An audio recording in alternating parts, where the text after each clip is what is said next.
Good morning, good evening, whatever time of day it is for you. Welcome to this thing that I do called Thor's Entertainment. I am Thor, and today we are picking back up Leon's playthrough of the Resident Evil 2 remake. So, up to this point, Leon tried showing up for his first day of work as a police officer in Raccoon City. Unfortunately for him, he was unaware that a zombie outbreak was spreading around the city. So he just drove right into the middle of that. And because he just trapped himself within the city, we started off the game at the police station, and since there are no survivors in the police station, he very quickly decided it was time to leave and try to find a safe way out of the city. Now, we eventually decided the safest way to get out of that building is to go through the parking garage, and that is where we met Leon's companion character for this game, Adawong. The only thing preventing us from leaving was that we needed a keycard in order to leave the parking garage. And somewhat fortunately for us, a dead reporter named Ben had a keycard that we could use, but he was locked inside of a jail cell. So we went on a pretty long detour to restore power to the jail cells, that way we could open them up and get to Ben. And eventually we did just that and we got the keycard off of the dead reporter. And in the process, we found out through his reporting research that Umbrella was working on something called the G virus, and that is probably what caused this undead outbreak throughout Raccoon City. And as we wrapped up the end of the previous episode, we met a guy named Kendo inside of Kendo's gun shop. And after a very tragic cutscene with the gun shop owner, well, we were clear to go into the sewers from that point forward. So let's go ahead and pick up the game there as Leon and Ada leave Kendo's gun shop to go check out whatever grotesque horrors the layers and layers of filth in the sewers managed to produce in combination with the G virus. Heard of the Umbrella Corporation? They're a pharmaceutical company secretly making bioweapons. They have a virus. It turns people into indestructible monsters. That explains the horrible things I've seen.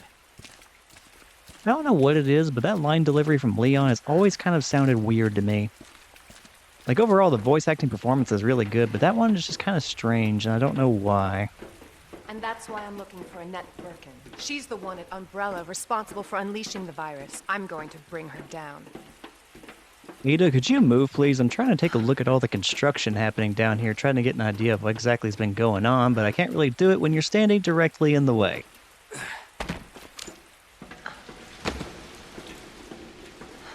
This is how we get to Annette. Based on what you've said, the sewer seems fitting. Well said. After you. Gee, thanks. And into the sewers we will go, which we're almost to the very next boss battle, which is either going to go really, really well or absolutely horrible. There's no in between. Can't imagine a real scientist being down here. According to HQ, this leads right into Umbrella's secret facility. Come on. Sewers are run by the city. How could they have a facility without the authorities knowing? Welcome to corporate America. Umbrella's controlled Raccoon City for years. So to elaborate on that boss battle and how it will either be great or terrible, but nothing in between, you either beat the boss battle without getting hit, or you get hit and instantly die. So I guess we'll be seeing how that goes soon. Jesus! That an earthquake? I sure as hell hope so. What the hell? Stay sharp. God only knows what's down here.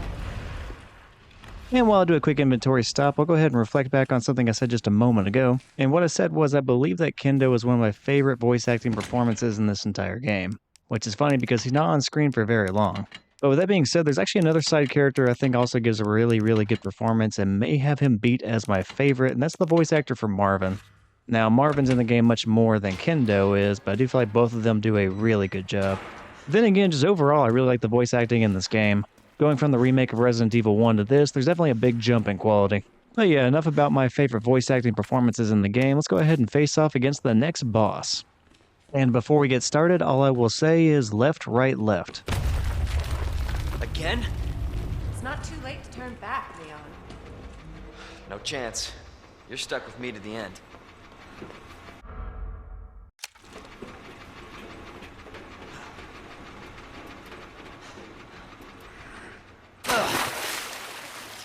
Ugh. You sure this is the right way? Unfortunately. Wait there.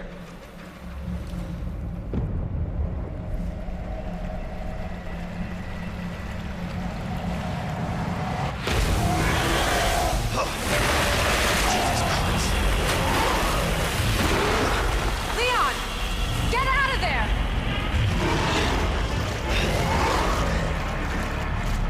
Okay, immediately run to the left. The alligator is going to lunge to the right and miss you if you do. Holy shit! And then after he does that, immediately run to the right. He is going to do a double bite, so wait for that second bite, run back to the left. Once you're back on the left, he'll do one more lunge to the right, and then you should be in the clear. All you gotta do is get in the middle and run down the center of the sewer, and eventually you will reach the end of the track, and then it's time to finish off the alligator.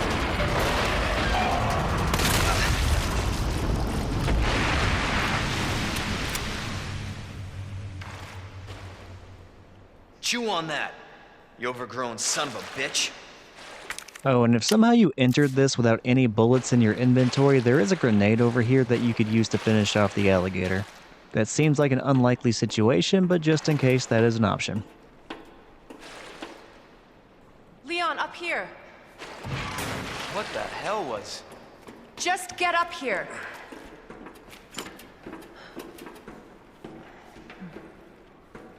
Can't say I didn't warn you.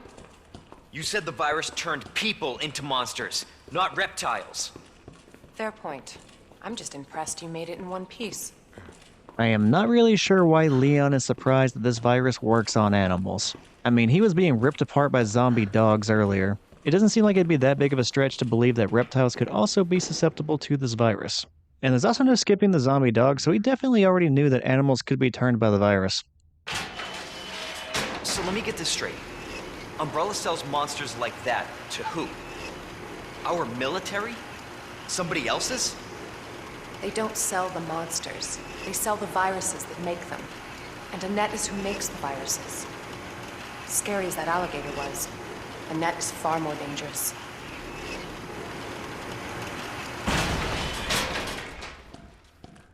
I look around here for a moment, but there are no meaningful items for me to pick up, so that means we're going to go ahead and move forward, and also we're going to have a character switch. It is finally time for Ada's segment of the game, which means it is secret weapon time. William's handiwork. Identify yourself. Annette Birkin. She's who we're looking for? Not much time. Need to dispose of it. We're here for the G virus. That's not gonna happen. I'm warning you, Doctor. Oh yeah? Hey! Stop!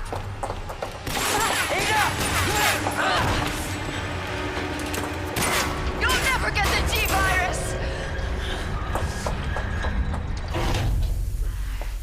Didn't expect that from a scientist. Leon. Forget about me. Just go. Stop her before she gets away.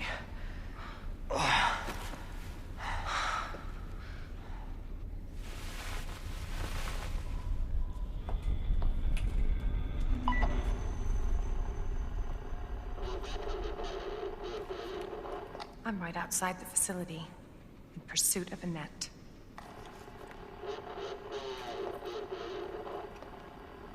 If it's not on her, it must be in the nest.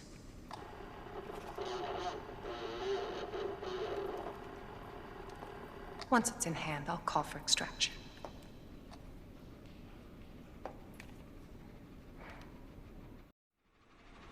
You can run, Annette, but you can't hide.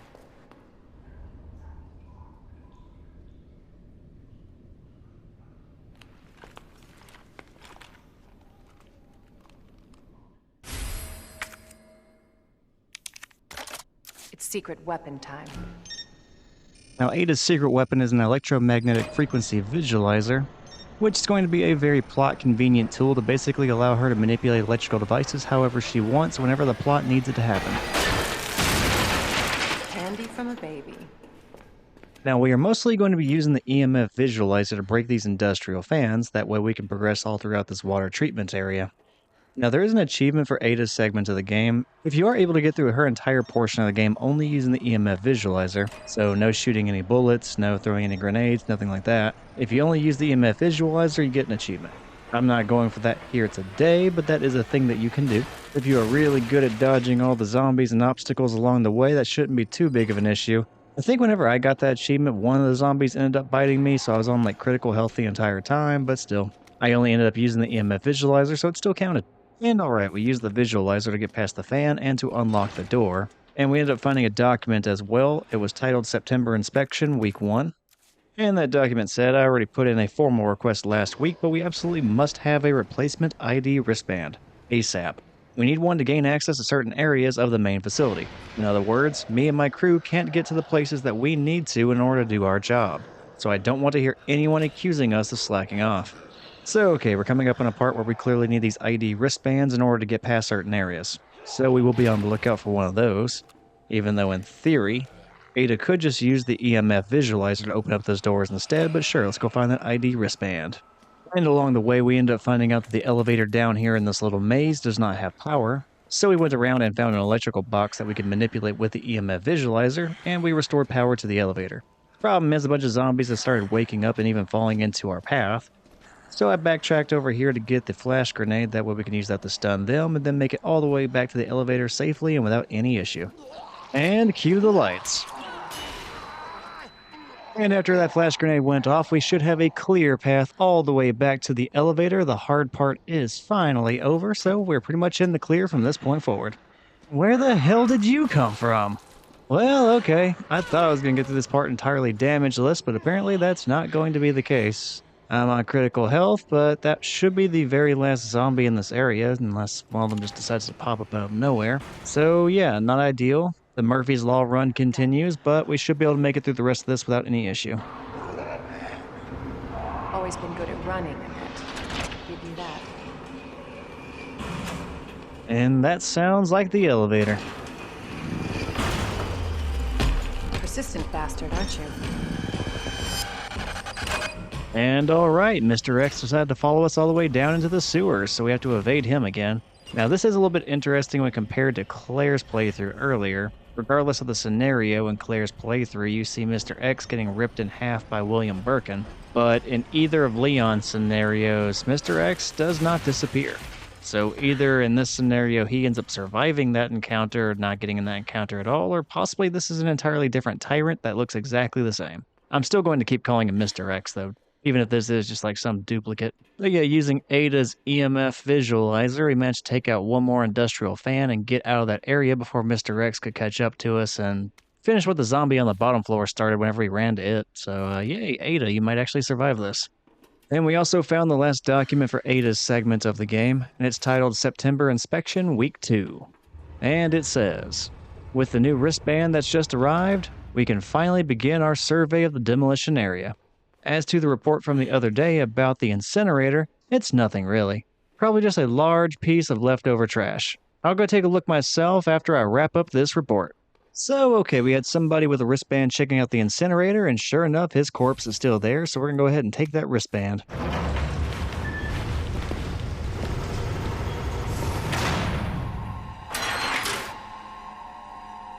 Bravo. Gonna burn me alive now. You'll never get your filthy hands on the G. I'm not the only one after it. You realize that? And you won't die alone. Alright, it is time for Fireproof Ada. We have 1 minute to get out of here before she dies, but even so, that still has to be incredibly hot on her feet, and she is not bothered by it whatsoever. So the gimmick here is look for the power sources within the walls of the incinerator, activate those with the EMF reader, look back at the door, that should activate one of the power sources for the locking mechanism on the door, go ahead and blow that up with the EMF reader, and then look for the next power source on the wall and do the same thing over and over again until you hit all 3 locks on the door and you are able to escape. And alright, normally you can get out of there in 30 seconds or less, but I was going a little bit slow today. In any case, we have the wristband needed to go after Annette, although she is a lot more murdery in Leon's playthrough than she was for Claire's. Like, yeah, she's responsible for the deaths of lots of people because of the virus, but it's a lot more blatantly trying to kill you in this version. We are about to see the conclusion of Ada's portion of the story, and we're going to get one more very close encounter with death due to Annette.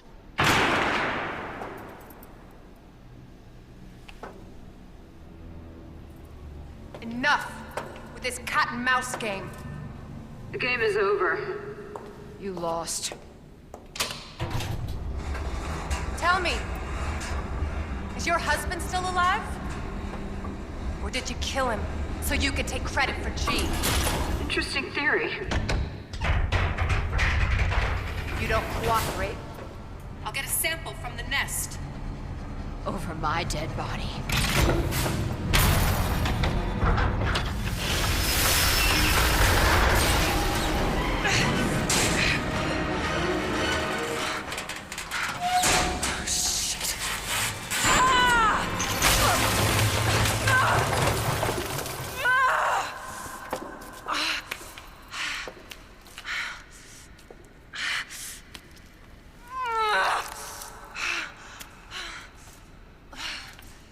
where's Leon when I need him?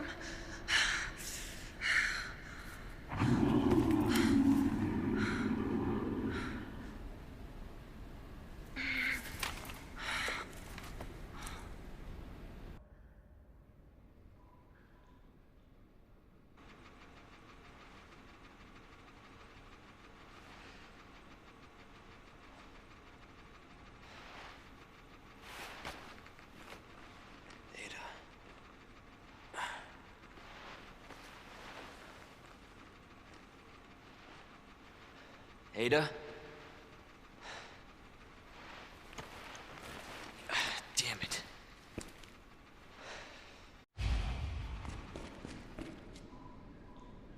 Ada? Where are you? All right, we are well into the mid-game with Leon at this point, and now we're going into the sewers to look for Ada, kind of like how Claire went into the sewers looking for Sherry. And on that note, the sewers are going to be pretty similar all around. Leon can't go the way that Ada went, so there's really not going to be too much of a difference. Overall, the only differences coming to my mind at the moment are going to be enemy placement. That's a pleasant smell. And Leon getting the flamethrower instead of the spark shot, which the spark shot was the unique weapon for Claire.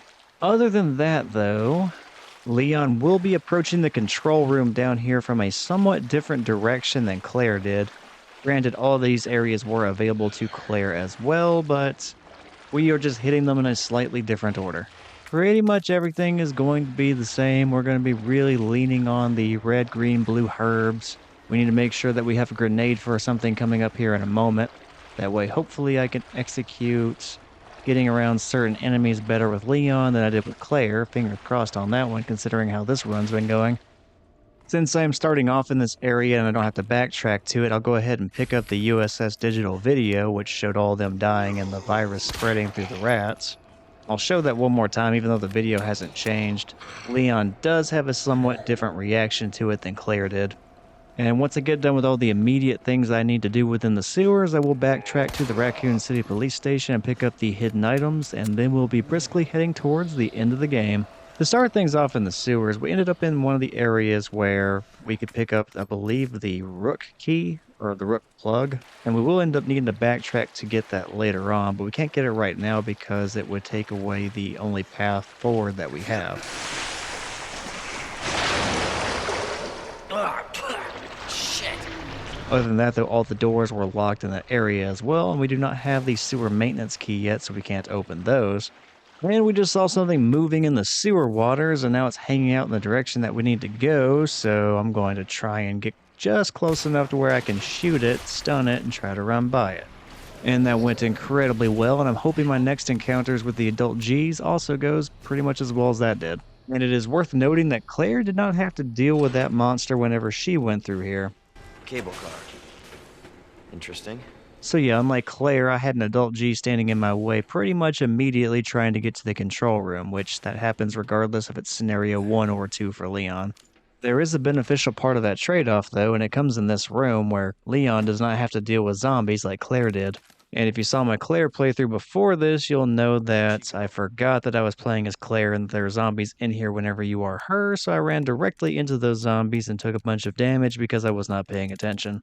But since they are not here now, I can open up this letter combination lock and get the ammunition inside, something I did not do with Claire. And now that we're done collecting ammunition and running into our first encounter with an adult G, let's go ahead and see what Ada is up to.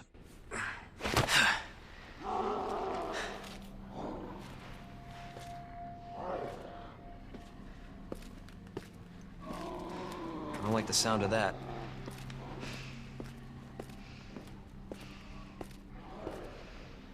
Come on.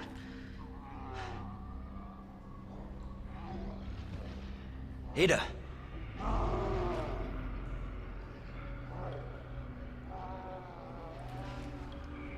I'm coming, Ada. And I'll go ahead and play the videotape that we found earlier, so we'll go ahead and get that knocked out and get that removed from the inventory.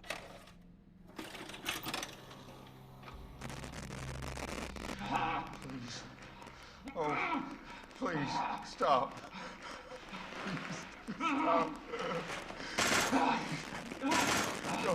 No. Over here, you freak! Don't hurt him.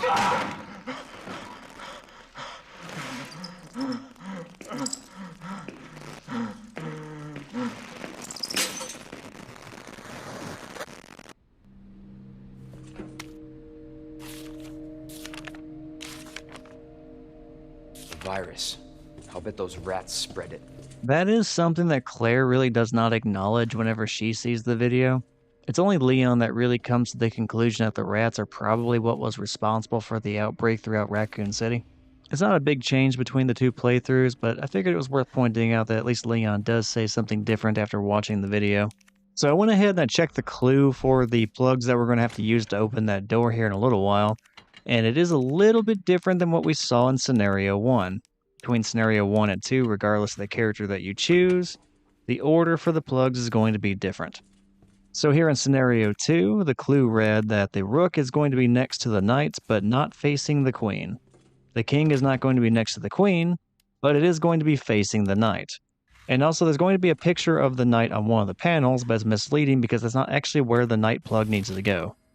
So we have to use all of those clues after we get all of the plugs to figure out what the order is going to be. And I'll show exactly what that order is going to be once I have all the plugs together.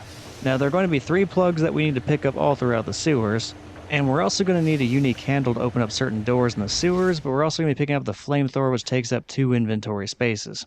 So at the bare minimum, we need 6 spaces of inventory before we go into the sewers, but I really want more than that because I want to be able to pick up things like herbs. And there's also going to be an upgrade to our shotgun around here too, and I want to make sure I have room for that as well. So yeah, whenever we first go into the sewers after reaching that control room and seeing Ada's in distress, we want to clear up as much inventory space as possible. Oh, and we also need to pick up a grenade along the way too, so we gotta make room for that. So there is no entering the cable car without a wristband, which fortunately Ada has, so that won't be a problem once we get to Ada. But while we were over here, we also found a note from Claire. We found one of these in the police station as well, but she's just continuing to give us updates. This one is titled Claire's Note. And this one says, Leon, I have to take a little detour to help this girl I found. If I don't save her, I hate to think what might happen. You go on ahead, you're almost out of the city now. Don't worry about me, I'll make it out. Promise. Signed, Claire. And similar to before, if you're playing as Claire for the second scenario instead of Leon, there'll be a note from Leon here instead. And it goes about the same way, just minus the part about Sherry. Instead, Leon, I believe, hints that Umbrella is behind the situation in the city, but other than that, it's pretty much exactly the same. And while I was reading that, we end up getting the shotgun stock that we can use to upgrade our shotgun. It makes firing the gun more stable and also makes reloading a bit easier. And to get the shotgun stock out of that safe, the combination is written on the side of the safe, and you just have to look on the side of it to see what the numbers are, and then you can get that pretty easily. And now I want to take out the 3 zombies in this area with a combination of the 45 rounds and the shotgun shells. How many I use is not super important, but I do want to be left with at least 1 45 round left, and I want at least 2 shotgun shells left. That should cover 2 additional zombies I'm going to be running into whenever I pick up the king and the queen plugs. But also the handgun round will be really good for stunning one of the adult G's that's going to be in the water along the way as well.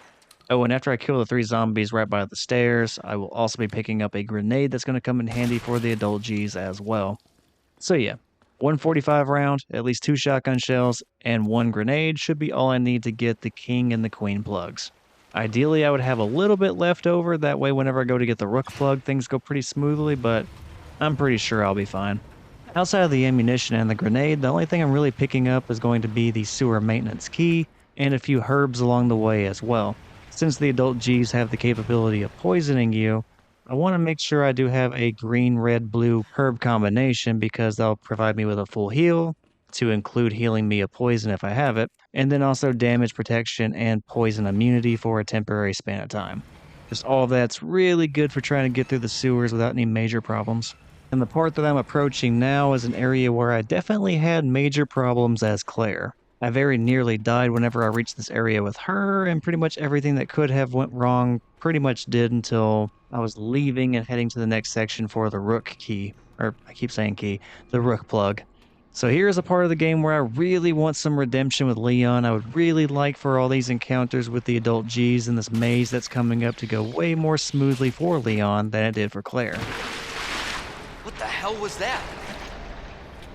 Oh my god, this is getting worse. Okay, the time has come. There are going to be 3 adult G's in our way whenever we try to traverse this maze. The first one we want to shoot while it's submerged in the water. Shooting it should stun it just long enough for us to run by. And once we run by, we should encounter a second one, which we need to throw the grenade at pretty much immediately. And by the time it tries to reach out to us, the grenade will do its job, explode, and then stun it as well. And then we need to run all the way to the door that we need to use to get to the plugs. And there's going to be one more adult G squeezing through a pipe and landing in the water next to us. Well, and this zombie here that's only here in scenario 2. Kind of forgot about him, but now I'm on critical health and I'm just gonna barely survive this because the G doesn't get to me in time to do more damage, which is lucky, but yeah, okay. 3 Gs and 1 zombie. Forgot about the zombie. So shoot the first one, grenade the second one, run past the third one. And whenever you see the zombie at the very end, do a better job of dodging that than I did. Now in this area we are going to find a blue herb that will complete our green, red, blue combination, so whenever we are ready to leave this area, we will go ahead and use that. Get back to full health, have damage resistance, have an immunity to poison, and getting past all 3 of the adult Gs should be a lot easier. Also in this area we are going to find 2 idle zombies. I believe it's only 2 if it's scenario 2, and there's only 1 zombie in here if it's scenario 1. Fortunately, we do have a few shotgun shells left over, which is going to be plenty for taking those guys out, and then we're going to be free to get the plugs and navigate this area and also get the flamethrower. And we'll be able to do all that without taking any more damage, which is definitely a good thing considering we are 1 hit away from death. And now those 2 zombies are down, and they were not an issue whatsoever. Now, if I had gone upstairs and picked up the king plug, that would have made these zombies active. They would have gotten to their feet, and at that point they would have started to come after me. But I did not wait around for them to have that opportunity. I went ahead and took them out before I picked up the king plug, which is something I definitely recommend doing if you have the ammunition. Otherwise, you're going to be trying to dodge them in this really small area, and it's not the most convenient thing to do, especially if they're standing right in front of a door you need to go through. Speaking of which, the doors are going to be exactly the same here as they were in scenario 1, and the plugs for them are going to work the exact same way as well. Other than the 2 zombies and the flamethrower instead of the spark shot, pretty much this entire area is the same. And now that we have the flamethrower, it's time to pick up the plugs and get out of here. Now the flamethrower is going to be useful in the next 2 boss battles, so we're going to be seeing it a lot more than we saw the spark shot back in Claire's playthrough. And overall, I feel like in story mode, the flamethrower is a lot better than the spark shot. Although my opinion is completely different if we're talking about the Ghost Survivors mode No Way Out. Because you can get both those weapons in that mode. You can get the flamethrower and the spark shot, and I feel like the spark shot is the more useful of the 2 whenever you're playing through it. But this is story mode, so the flamethrower is going to see way more use. All that is left is to use the green, red, blue herb, that way I have some damage resistance and that poison immunity temporarily. And then we're going back through the maze, and we're going to be going by all the adult Gs. Oh, and that zombie that tried to sabotage me earlier. Can't forget about that guy again, or else it might end up killing me. There is going to be some luck involved up here depending on where the zombie and the adult Gs end up spawning, but hopefully they are in spots that are favorable. These 2 being right next to each other creates a tricky timing situation. And sure enough, I got it. Okay. So what I needed was for the zombie to try climbing up onto the walkway, and for the adult G to start a diving animation where he's going underwater. For both those enemies, whenever they're locked into those animations, they cannot attack you, which gives me the perfect opportunity to jump down from the platform into the sewer water and run away, which is exactly what happened. So yeah, that went incredibly well. And I tried running around the second adult G, and I ended up getting caught, so it's going to attack me with its sewage vomit thing that it does, and normally that would poison me, but I do have that immunity temporarily, so we're okay. Like, it's not great to get caught by these guys, but whenever you have the damage resistance and the immunity, it's really nothing more than a minor inconvenience. And then we just run by it once it puts us down, and then we get on with our day. Here's something a little bit different. After this adult G charges us, we get back up on this platform so it can't grab us. But unlike in scenario 1, the corpses up here start to animate and stand up next to us, creating another threat. Now I try to time it just right to where I climb back down from the platform whenever the adult G is diving back into the water. I don't time it right, so it instead grabs me. I have to deal with the sewage vomit again. But again, that's just a minor inconvenience given all the buffs that I have at the moment, so we just run by it after that, and we are done getting the king and the queen plugs. And on the way out, we pick up the sewer maintenance key. That way we secure our way back to the police station and a few other hidden items in the sewers. So yeah, I'm going to go ahead and drop off the flamethrower and maybe a couple of other items, and then we're going to go treasure hunting in the sewers. Which sounds awful, but you know what? It's going to work out. So when compared to Claire, Leon's backtracking goals are going to be very similar. We're going to make our way back to the initial area that Leon saw whenever he first entered the sewers, the one with all the locked doors that we needed the sewer maintenance key to open. That's also the location of the rook plug. So in the midst of all this backtracking, we are going to be doing something that's actually required instead of optional, which pretty much everything I'm about to be doing is going to be optional with the exception of that rook plug. And while I am here, I'll go ahead and set up the plugs and the power panels. Now starting from the locked door, the order should be queen, bishop, king, and then on the opposite wall, starting from the table with the clue, the order should be knight, rook, pawn. And I'm just getting all those set up so whenever I do return to the control room, all I have to do is put the rook plug in place and then the door is going to open and we can face off against the boss. But yeah, we're going to be opening up every single door that requires that sewer maintenance key and picking up the items within those rooms. Which is mostly going to be a little bit of high-grade gunpowder, which is either going to give me some more shotgun shells or some magnum ammo. I should have plenty of both whenever this game is nearly over. But beyond that, the key thing I want to do is return to the police station because there are some hidden items in the police station that we could not get the first couple of times that we were there. We will end up finding some film that when developed will produce some photographs of some hidden item locations. And even if you already knew what the hidden locations were, if you were to go to them, you would not be able to pick up the items inside those locations until you have the photograph. And if I were doing any other type of playthrough where time was a factor, I would not be going after those items because you really don't need them to beat the game. They are entirely optional and I generally would not consider them worth backtracking for, but I'm trying to be thorough and show what this game has to offer, and since they are pretty missable, it just seemed like a good idea to go ahead and throw that out there in this long playthrough. So the hidden items are going to include some more fuel for the flamethrower, and also another weapons upgrade, this one going to be for the Magnum. And I'm going to try and be a little bit faster going through the police station with Leon than I did with Claire because we've already kind of seen this before. To our benefit, there is a little bit less to see in the police station with Leon since we've already seen zombified Marvin, so we're not going to go through that little part again. It's not going to slow us down whenever we go back there. And just in general, I'm going to try to be as direct about getting the items as I can so that I can get that knocked out as fast as possible. Then we're going to go ahead and head back to the sewers and get back on track and try to face off against the next boss of the game. And I'm sure Ada is not going to mind waiting for us considering she has left us with a gunshot wound for a pretty long time, so it only seems fair that we leave her with a leg wound for a long time as well. I mean, sure, she did use some bandages and help us out a little bit before she left, but she did still abandon us while we were unconscious, and there are a bunch of zombies running around everywhere, so kind of a dick move. I feel like she still kind of left us in harm's way, and I am not letting that go. I mean, I'm sure she's going to be fine. Granted, there's no way Leon could have seen what kind of wound she had at that distance whenever he did identify her. And we also have no way of knowing if that pipe that impaled her leg hit some sort of a major artery, but I mean, what are the odds of that? I'm sure she's going to be just fine. Anyway, enough about Ada hypothetically bleeding to death. I am clearing out the last of the zombies standing between me and the locked doors that we need the sewer maintenance key for, to include the one that's going to take us all the way back to the police station.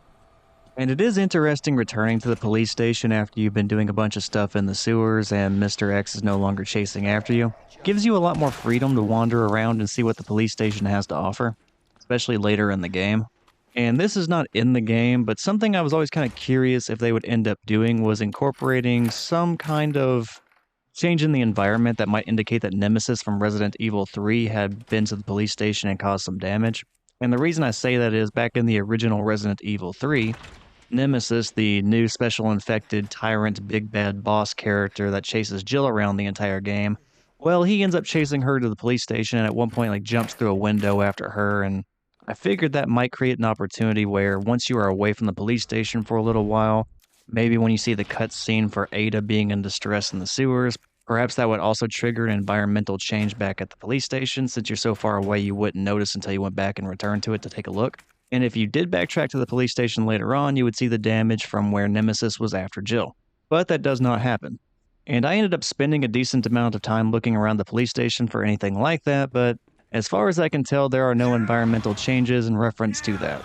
Which made more sense whenever I played the remake for Resident Evil 3 right after Resident Evil 2, because they changed the sequence of events. Unlike the original Resident Evil 3, Nemesis never shows up to the police station in the remake. So I ended up spending a lot of time looking around the police station for something that just does not happen whatsoever.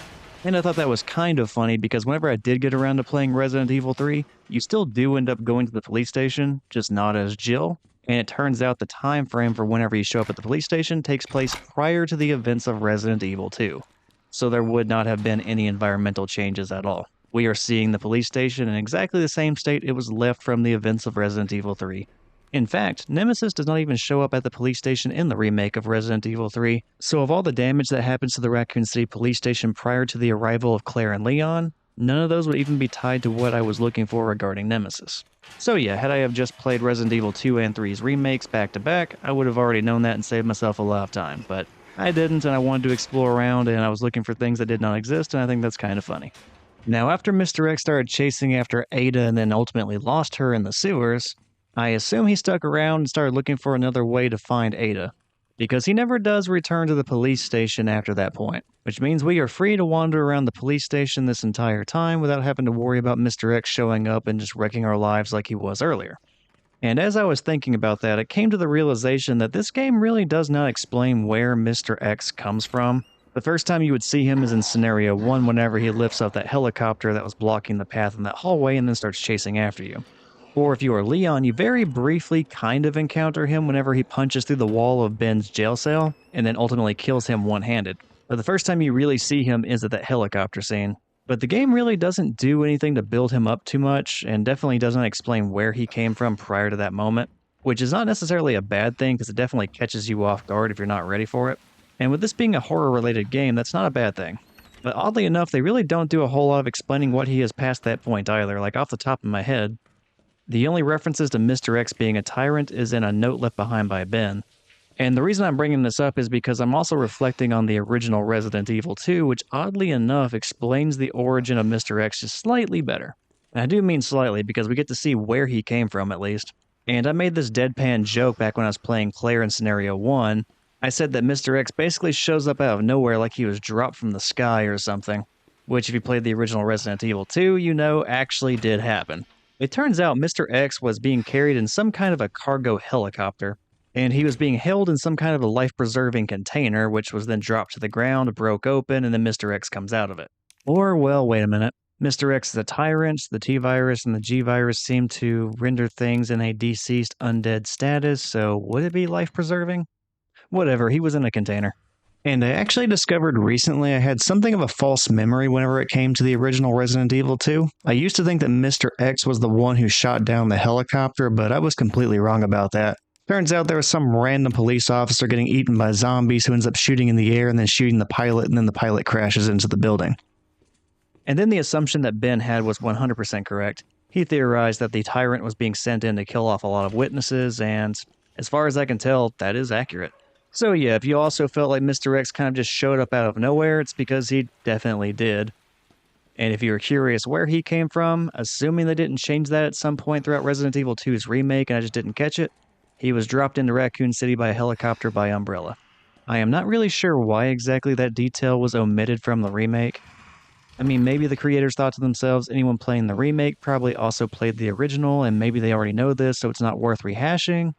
Or maybe they thought to themselves that this detail just was not important enough to include in the game. I don't know, but yeah, that's how it went down in the original, and I don't see anything to contradict that so far here in the remake. And I'll go ahead and give a quick update on the collecting of the hidden items back in the Raccoon City Police Department. Before we left the sewers, we ended up finding a roll of film, and once we made it all the way back to the police station, we went back to the black room and developed that film. And it contained 2 pictures, both of which would indicate the location of the hidden items. I just went ahead and collected the first of those hidden items, which was hidden in a desk up in the STAR's office. There was a wooden crate inside the desk, and whenever you open that crate, we get some additional parts for the Magnum. What we ended up getting was a red dot scope for the Lightning Hawk, I just call it the Magnum, and it just makes aiming a little bit easier with that gun. Not a major upgrade, you definitely don't need it, but hey, we have it. And from here we're going to be going back to the press room just like we did with Claire to get some more ammunition. For her it was ammunition for the spark shot, but since Leon does not have that weapon, it is going to be fuel for the flamethrower. And once we get that, we're going to return to the sewers and try to make our way to Ada, who hopefully has not been found by Mr. X or William Birkin, or hopefully she hasn't bled to death, possibly due to arterial bleeding, because we have no idea what the extent of her wounds are, and we just kind of lollygagged and wandered around for a really long time instead of going to help her. Yeah, we'll just go ahead and go back there and hope for the best, and maybe she's still alive. I am also taking a different path to get to the press room using Leon, something different than what I did with Claire, because I was still kind of in that mindset of just being kind of curious about what may have changed in the police station since the last time I was here. Which, like I mentioned earlier on Nemesis Hunt, there's really not much here that's changed. If anything, really. But I did not know that at the time of recording this gameplay, so I was still kind of taking my time at this portion of going through the police station, but I don't find anything, so I hurry back to get that ammunition out of the press room, and then I head back to the sewers. Now, the hidden flamethrower fuel, you're going to find that in a shelf over here in the corner. It's going to be the shelf that has the radio stacked on top of it, and within one of its drawers is going to be the flamethrower fuel. Now, I feel like for a shelf that small, the flamethrower fuel probably would not fit, but sure, why not? We're going to go ahead and go with that. Maybe I'm judging the size incorrectly, but it basically looks like it's about the size of a propane tank, and that doesn't really seem like it would fit in that drawer, but maybe it would, who knows. And so long and farewell to the Raccoon City Police Station. You were the stuff of nightmares, but this is the last time I'm going to be seeing you throughout the remainder of this playthrough. But fret not, I will get to see you again in my subsequent playthroughs trying to get the S+ rank, and also in the 4th Survivor mode. So don't worry, I'll be seeing you again real soon. Now that I am making my return to the sewers, there is really only one item that we need to pick up, and that's going to be the rook plug, which fortunately is directly in our path back to the control room, so there's pretty much no way we can miss it unless I just forget. Other than that though, there's going to be one more adult G and we have to get by it, and then we're pretty much in the clear. The chess piece panel puzzle is already pretty much solved. There's only one panel that's still without a plug, and that's going to be the rook plug, so there's nothing left to solve. We just have to get back to that room, put the plug in place, and the door will open. And with that being said, besides maybe a little bit of inventory management, we just have a straight shot to the next boss. And with just one more elevator ride down into the ground, we are greeted by the wonderful smell of the sewers, which should be all the encouragement Leon needs to get out of here as quickly as possible. Which, let's just go ahead and get that rook plug and then ride one more elevator back down to water level in the sewers and navigate through that murky mush and make our way back to Ada. Which, now that I'm thinking about getting back down to water level, I'm suddenly finding myself wondering what a Resident Evil Fallout crossover might look like, because now I'm thinking about Mirelurks just somehow being in the sewers. And up here is going to be the adult G, and it's just standing in a corner and ignoring me despite being right next to it. That's kind of odd. Normally it at least acknowledges my presence and then eventually dives underwater. But instead I'm just getting the cold shoulder. Hey buddy, you doing alright? Like, do you need me to call somebody for you? Do you need anything? Nope, well okay. I guess I'll just go ahead and leave you to it. Just do me a favor and don't drive yourself home. And as I am making my way back to the control room, I'm reflecting on an offhand comment I had just a moment ago, comparing Resident Evil and Fallout and how it'd be kind of interesting if they tried doing some sort of a crossover. But then I realized in the world of Fallout, there are all kinds of crazy mods for those games, so there is an incredibly good chance someone has already created some sort of a Resident Evil mod. And my little offhand comment about Resident Evil crossing over with Fallout has probably already happened in that way. I mean, Fallout already has ghouls, which are really similar to zombies. And then there are wild dogs, mongrels, that are enemies, and you just reskin those as zombie dogs. I already mentioned the Mirelurks, the mutated radiated shellfish in that game. Replace those with the adult Gs. And then you have the Death Claws. You can just replace those with oversized hunters or maybe tyrants. Yeah, this is totally doable, and I 100% believe someone's probably already done this in some way. This has nothing to do with this playthrough, but it crossed my mind. I felt like sharing it. It's not nearly as bad as my Wally tangent back in Claire's playthrough, but it is giving me that kind of a feeling. Anyway, how about some actual Resident Evil 2 topics? I'm about to face the next boss of the game, and I'm picking out the items and the weapons I'm going to be taking into that fight with me. Which, realistically, I'm just probably going to roll with one healing item, the flamethrower and the magnum. That should be plenty for what we're about to encounter. In fact, the flamethrower and the magnum might be overkill. And as we approach the next boss battle, we're going to be getting enough herbs to combine together and make a green, red, blue. So we should have good healing, damage protection, just everything we need to make this next fight kind of trivial. Okay, almost there, Ada. Like, the only way I could see it going wrong is if I just completely screw up and don't pay attention and end up finding myself in a situation where I'm killing Leon with the crane. Which I have to admit, whenever I'm working with way less weapons, ammunition, resources, whatever, like if I'm going for an S+ ranking, that happens a lot more often than I would like to admit. Because whenever I'm doing a run like that and I'm low on resources, I typically have to risk it a little bit and then run out in front of the crane just for a little while. And just long enough for the boss to run at me and then get into the range of the crane so it kills him instead of me. And, well, that can go wrong very, very easily.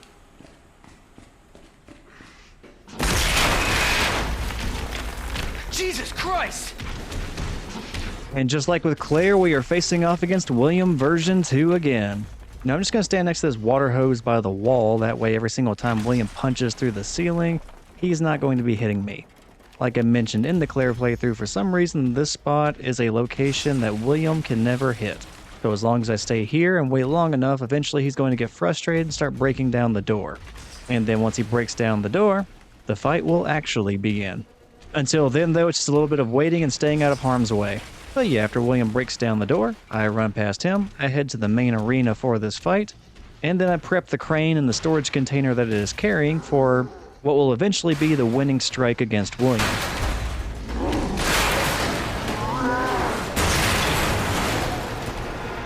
It's still alive? So the gimmick is exactly the same as it was back in Claire's playthrough if you saw that, but just in case you didn't, what we need to do is put William in the path of that storage container, activate the crane, and then hit him with that storage container and knock him off the platform to his defeat. Now we can damage him along the way, even stunning him to the point to where it's a free hit with that storage container, but generally it's going to take more than one hit with that storage container in order to win. Although if you do enough damage to William with your weapons, then you can theoretically knock him off the platform with just one swing of the crane. And in this fight, I end up stunning William, but I hesitate for a moment, and I realize I probably don't have enough time to activate the crane to hit him before he recovers, which means it's probably going to miss.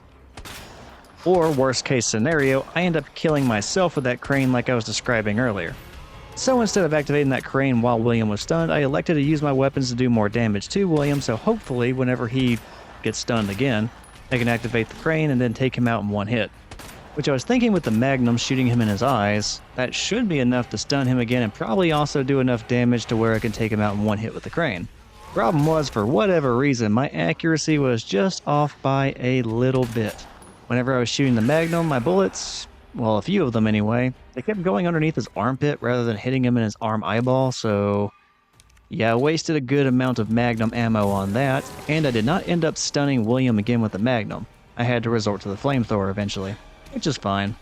Since we went on that little detour back into the Raccoon City police station and picked up that extra fuel, I should have an excessive amount of flamethrower fuel going forward. And alright, I managed to stun him and he is in the path of that storage container. If we swing the crane, let's go ahead and activate it and see if we did just enough damage to take him out. And I have my flash grenade on standby just in case he recovers faster than I think he will.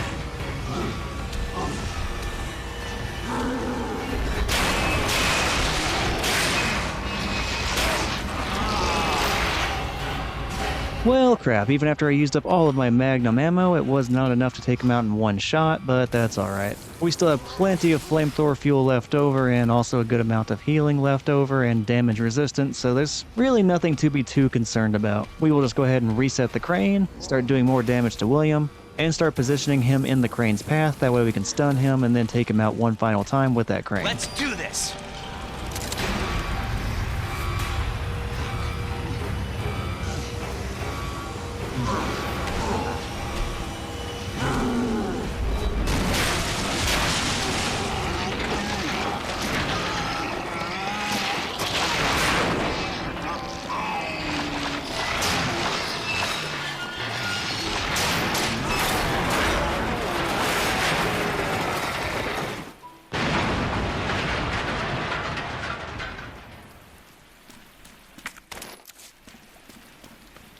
Let's hope that's the last of them. Yeah, you're funny, Leon. We are nowhere near done with William. In fact, he has about as many, if not more, forms than an anime villain. But even if we will inevitably run into William again, for the time being, we are at least safe from him. So let's go ahead and go find Ada and see if we can find a way out of this place.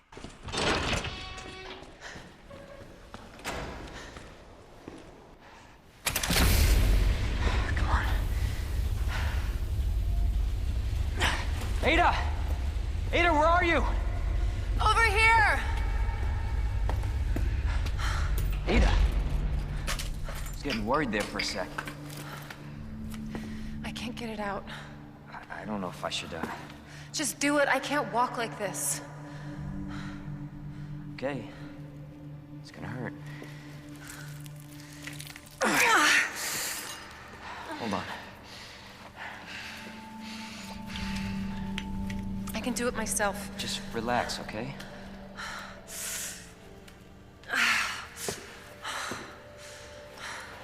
So, what do we do now? Get yourself out of here. Well, you still can. I'm not just gonna leave you. Not like this. You don't understand. The situation's worse than I thought. You're not getting rid of me that easy. You protected me. Now it's my turn. Didn't realize we were keeping score.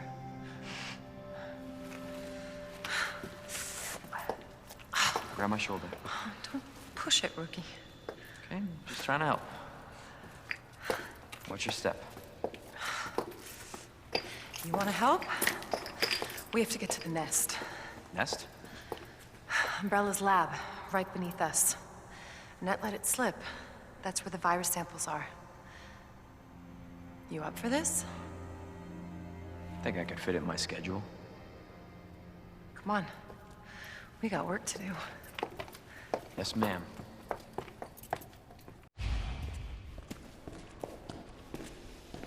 The cable car will take us down to Nest.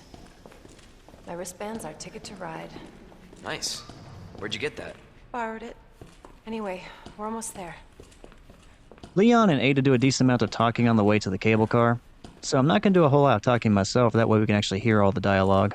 But these two are on their way to the cable car, that way they can take a ride in it all the way down to the secret lab known as Nest. And from there, there's no returning back to the sewers, police station, anywhere that we've been previously. At that point, we're going to be in the late game, and the only direction we can go is towards the end of the game. This damn leg. Let me carry you. No, that'd only make me feel worse.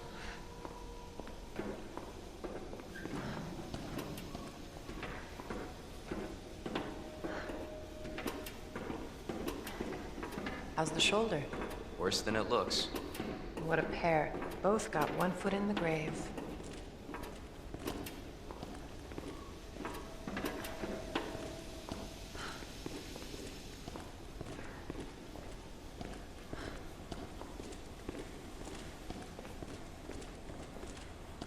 That should take us where we need to go.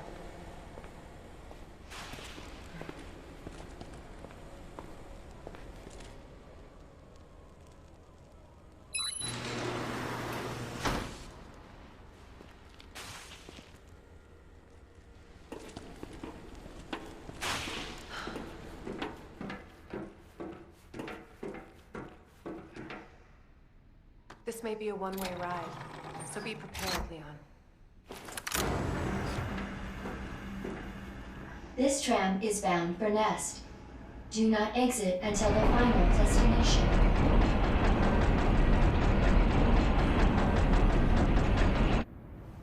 You know what I was thinking? I can't wait for the FBI to raid Umbrella headquarters and take those bastards to justice. I agree, but to be clear, you're not working in official capacity. This is a federal case. Once we get the G-Virus, I'm back on my own. Hey, Leon. Trust me? You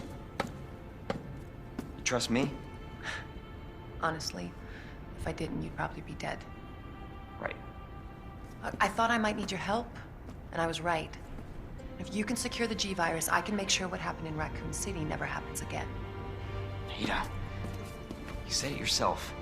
It's a federal case. I don't have the authority. Look at me. I'm a liability now. If I'm gonna finish this case, you're the last hope I've got. I'm not just gonna leave you here. What if you're attacked? What if you need help?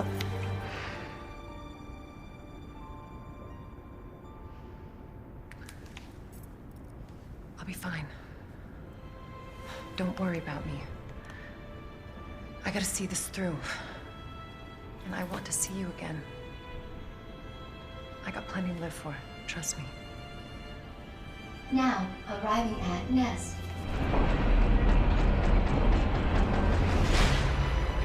Go. Please, we don't have much time. You're gonna need this. Okay. Leon. Counting on you. I know.